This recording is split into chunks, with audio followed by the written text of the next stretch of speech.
The Biden administration announced yesterday that it supports waiving intellectual property protections for COVID-19 vaccines. Okay, let me give you the compassionate story. Right now, there are places in Africa that don't have the vaccine. Right now, there are places like India that is exploding, and they need the vaccine. So, what do? Well, there's several things we could do. We could all band together, and the United States government and the bully pulpit of the president could say, we need the vaccine. We need to help India. And I know this audience alone would raise, we've raised $50 million for things before at almost a drop of a hat in 6 months. If there's a real humanitarian crisis, the American people will step to the plate. Just ask them. They'll do it. So you could do that. You could encourage through churches that they raise money to buy vaccines. You could even go to the companies and say, hey, is there anything that you guys can do? Can you help these countries out? They are massively slammed right now. Those would be the things that would come to my mind. I would not say, you know what? Yeah, there's something we can do. Just take the patent away. Just tell all the companies around the world, just tell them, here's the formula. We have it. Oh, and by the way, it's not just the formula for this vaccine. It is the way to make the vaccine. It is something that has been in development by some of these companies for 40 years. And we're just supposed to give that up. I wouldn't consider that as president of the United States. And here's why. Who is incentivized to help anybody to come up with any kind of vaccines, life-saving vaccines, if they know at any time the government can come in and just take it? The thing that always pisses me off about Robinhood is it drives me out of my ever-loving mind. It's just like Robin Hood taken from the rich and given to the poor. No, that's not what Robin Hood did. You're leaving out half the story. The government, with the sheriff, came in and took everything from the poor. So Robin Hood wasn't stealing from the rich. He was going back to collect all the things and the money that had been taken by the oppressive government to give it back to the original owners. That's the story of Robin Hood. But today's world, they'll say, this is Robin Hood. Look, these companies have so much money and are just going to get rich off of this. And so we ought to take it from them. They won't even notice. Well, in this case, that's kind of true. The COVID vaccine is such a small part of the bottom line of just one company that makes the little blue pill. Do you think that they're like, oh man, this vaccine, now we get rich? There will always be a lack of erections for somebody. And they are taking care of that. This is not even in that category.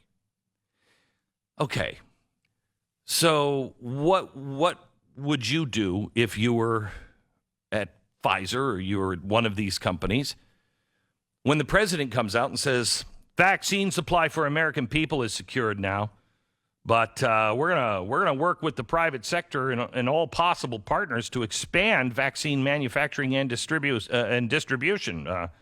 We're gonna do those things, but I think that maybe we should maybe end the patent protection. The only thing that makes me happy is a lot of these companies are part of the Great Reset. They've all bought into the Great Reset. We're going to be partners. We're going to be a public-private partnership, and we're going to be protected. It'll be all the other companies that won't be. Yeah, they're going to come and eat your lunch too, Jack. You're just going to be the last one that they eat, but they will eat you. If I were at one of these companies today, I would not only gear up with my attorneys, I would, just as a PR campaign, because it won't cost you that much in the grand scheme of things, I would just say, India, I would have actually done this last week, but, wait a minute, I am a doctor. Maybe I could get a job there. I would have last week, when I found out about India, or 2 weeks ago, I would have said, you know what, guys, make sure that America, the home base, is taken care of, but what can we do to help India? India, we're just going to send you, worry about the price later, or, here's a bunch of it free just to get you started, but here you go. That's what these companies should do on their own.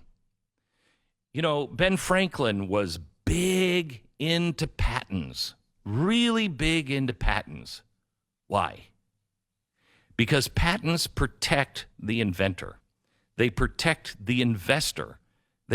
You can have the greatest idea. I have ideas, oh my gosh, I have ideas for Disney that only Disney kind of money would be able to pull off. And they are great. I've told them to several people. I've tried to tell them to Disney, but they won't take new ideas. I've told them to several people. People like former people at WED, and they were like, that's fantastic. Yeah, I know, but it would take Disney-style money to do. Okay.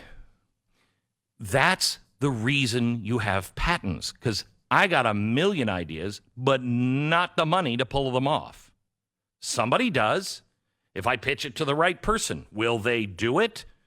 And if it's a huge success, should they then lose money because somebody goes, that's a great idea? And you know what?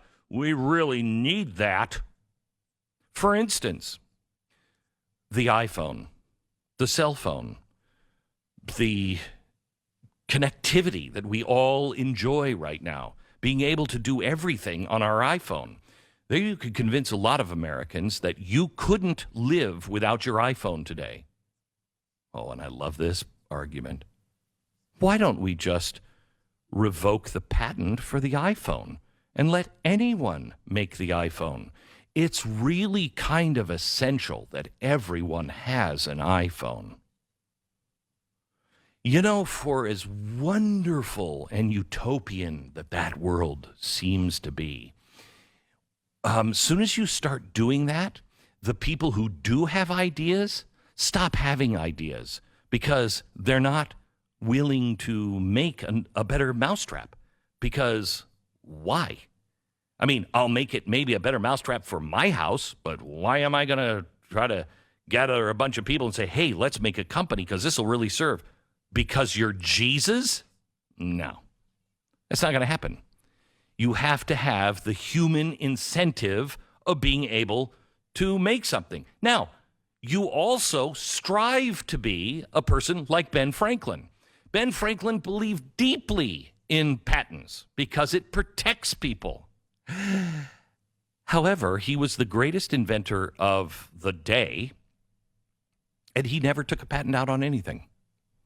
He's the guy who came up with the potbelly stove. Do you know how many people that saved? Do you know how many women's lives were saved by Ben Franklin? Because the potbelly stove didn't have an open flame. I can't remember the number, but it's an incredible. Do you remember this stat, Stu? It's like 20% of all deaths of women. I think it was the leading cause of death of women besides natural causes, and that includes childbirth. I think was fire. They burned to death because they had the skirts and they were near the open fire, and they would catch fire and burn to death. It was awful. He came up with a potbelly stove. It was much safer. It was smaller. It was economical. It worked to heat people's houses. He thought, I should share this with everybody. I don't need the money. And it was his choice. Would Ben Franklin have invented all of those things if he was forced to do it by the king? I don't think so. I don't think so. This is the problem with Marxism. It takes away every human natural trait. As much as I wish things didn't mean stuff to me, they do. They do. And I can try to be Gandhi, but I'm sorry, I really like that. I like that. And I like the fact that that's mine. And I worked hard to get that. And I worked hard because I wanted to have that, collect that, live in that, drive that. That is what humans do. And we can all go to church and try to change that or gain perspective on that and balance that. But you can't expect people to suddenly just go, oh, you know what? Geez, why didn't Joe Biden pass that executive order earlier? I now don't care about any stuff. And I want to work hard just for the collective. Screw my own personal interests. It's not going to happen. That's why Marxism always ends in concentration camps. Because it's not normal. It's why everyone who's a Marxist has to shut everyone else down. Because the one human trait that they think will beat every other human trait is fear. If you are afraid, then you will go along with it. But nobody will go along. Nobody in this country would go along with the cancel culture, with any of the crap that's being jammed down your throat right now, if they weren't afraid. Some would, but it would be probably less than 10%. The rest of the people would be like, I don't care. I don't care. The only reason why they do care is because the Marxists have made you afraid. And afraid of what? Of losing what you own. Losing your job, which in turn has you lose your house and your car and your status. Those are human nature traits. And this administration and others in it are coming for your right to own your name, your ideas, your property, your home, your car, whatever it is. And it's happening today.